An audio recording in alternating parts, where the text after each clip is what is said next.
Qual foi a reação da sua família quando você aplicou as técnicas de harmonização na sua casa pela primeira vez?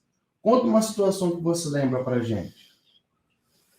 Nossa, deixa eu voltar na linha do tempo e lembrar algo assim, bem engraçado. Eu quero lembrar algo bem engraçado que aconteceu quando eu estava fazendo as minhas limpezas energéticas lá na minha casa, quando eu estava com o processo de harmonização de ambientes. Bom, alguns de vocês já conhecem a minha história, né?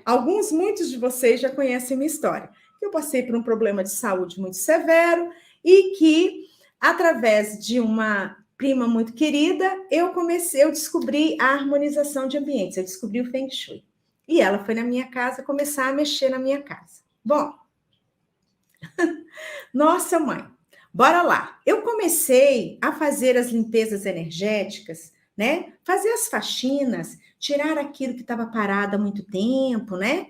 Ainda com um barrigão bem grande, grávida do meu terceiro filho. Bem grande mesmo. Foi muito, mas muito interessante esse episódio, porque aconteceu assim, porque eu acredito que todo mundo passa por algumas dificuldades dentro da família. Todo mundo tem alguns perrengues dentro da família, né? Às vezes o marido aceita, outras não. Às vezes o filho colabora, outras vezes não. Mas olha isso que eu vou contar para vocês. Eu não perdi a paciência na hora que eu vi, porque eu estava tão envolvida com o processo que, na verdade, eu caí na gargalhada. Por isso que eu resolvi contar essa história para vocês. Gente, imagina, Mônica, um barrigão de todo tamanho, grávida, já de 8 para 9 meses, né?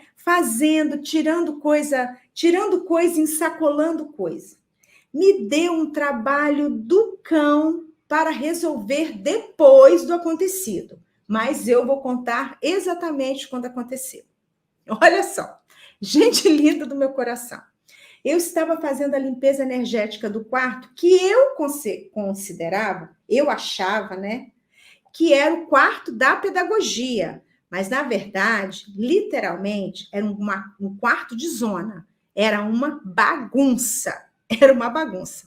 Nossa Senhora, tinha tanto cacareco, eu não imaginava quanto cacareco eu tinha na minha vida. Porque eu era do tipo da professora que falava exatamente assim, olha só, vá que, né? Eu preciso desse pedacinho de tecido para poder fazer uma dinâmica com o meu aluno. Vá que, né? Eu preciso dessa caixinha de ovos. Vá que eu preciso, porque vira e mexe eu fazia artesanato com os meus alunos. Eu não sei como não dava barata dentro da minha casa. Pai do céu! Eu guardava muito cacareco. E aquilo trazia muito incômodo para minha família, pois eu não deixava ninguém entrar naquele quarto, ninguém podia jogar nada fora, porque tudo para mim era precioso. Não sei se vocês já passaram por isso. Eu passei, exatamente. Mas, gente, só tinha cacareco. Na verdade, eu não usava nada, absolutamente nada, mas também não jogava nada fora. Era um troço. Eu acumulava muita coisa, tá? Eu era uma acumuladora de energia parada. Pai de misericórdia, nunca vi tanta desordem, tanta coisa.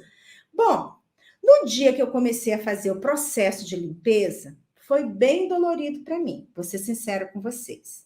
Eu aprendi o desapego na marra. Eu tive que fazer ele na marra. Porque como eu não desapegava nada, para mim tudo era precioso, que estava naquele quarto, como é que eu ia jogar as coisas fora? Né? Isso mesmo, Orlando, eu tafuiava tudo lá dentro. Então, o que acontecia?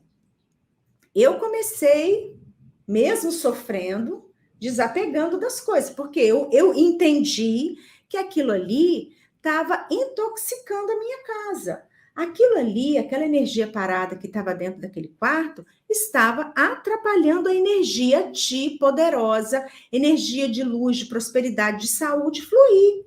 E aquele quarto ficava numa área muito preciosa para mim.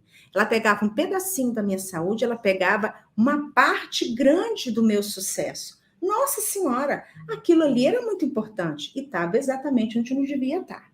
Bom, eu sei que eu aprendi o desapego na moral. Fiz.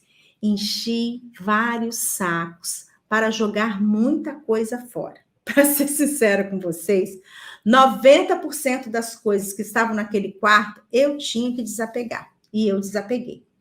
Não fazia sentido aquelas coisas. Aí eu coloquei do lado de fora do quarto, que ficava exatamente perto da cozinha. Eu enchi um saco, fechava e voltava para o quarto para continuar o processo. Gente, aí aconteceu. Aconteceu que uma determinada hora eu comecei a ouvir assim, crack, crack, crack, e eu achei estranho. E um barulho de coisa espalhando. Eu achei estranho aquilo. Quando eu fui na cozinha ver o que era, meus filhos entraram dentro do saco, espalharam tudo na cozinha, literalmente tudo mesmo. Para eles era uma festa. Eles falaram assim: oba, mamãe botou brinquedo da casa para fora, que maravilha! Minha Nossa Senhora, foi literalmente tudo para o chão. Aquilo deu um trabalho para catar. Meu marido só olhava, só observava. E fiquei eu e a Bel catando. Mas no final das contas foi ótimo. Eu botei as crianças para ajudar a catar também. Mas eu não briguei com eles, sabe por quê? Porque eu já tinha mudado o meu padrão de pensamento. E eu já sabia que aquilo tinha um destino certo, o lixo. Porque não dava para doar para ninguém. Bem interessante lembrar disso, viu? Foi bem interessante. Mas isso aconteceu na minha vida e acredito que pode acontecer na vida de todos vocês, que é você ter a necessidade de desapegar e sentir dificuldade disso. Na verdade, gente linda, eu guardava aquilo por insegurança. Vá que eu precisasse de alguma coisa e eu não teria condição de continuar ou alcançar aquilo novamente. Vá que eu precisava daquilo porque na hora exata eu ia utilizar. Era um sentimento de escassez e um sentimento de insegurança enorme. Eu tinha medo do futuro, eu achava que ia faltar as coisas. Era uma vibração de escassez horrorosa. E isso, meus queridos que estão me ouvindo, é muito ruim, dói demais. Isso é uma energia tóxica dentro da gente. E isso perturbava a minha mente, perturbava meu corpo, me machucava, e eu acabava machucando a casa e machucando a minha família. Depois que eu aprendi isso, todos os processos que eu fiz enquanto terapeuta holística foi para limpar todos os processos cada vez maiores sobre escassez. E hoje, escassez é algo que eu não vibro mais. Literalmente não vibro mais. E eu desejo muito que você não vibre também. Por isso, eu não preciso mais ficar guardando as coisas, porque eu sei que o futuro me traz tudo o que eu preciso, na hora realmente necessária para a minha evolução e para meu aprendizado. Simples assim.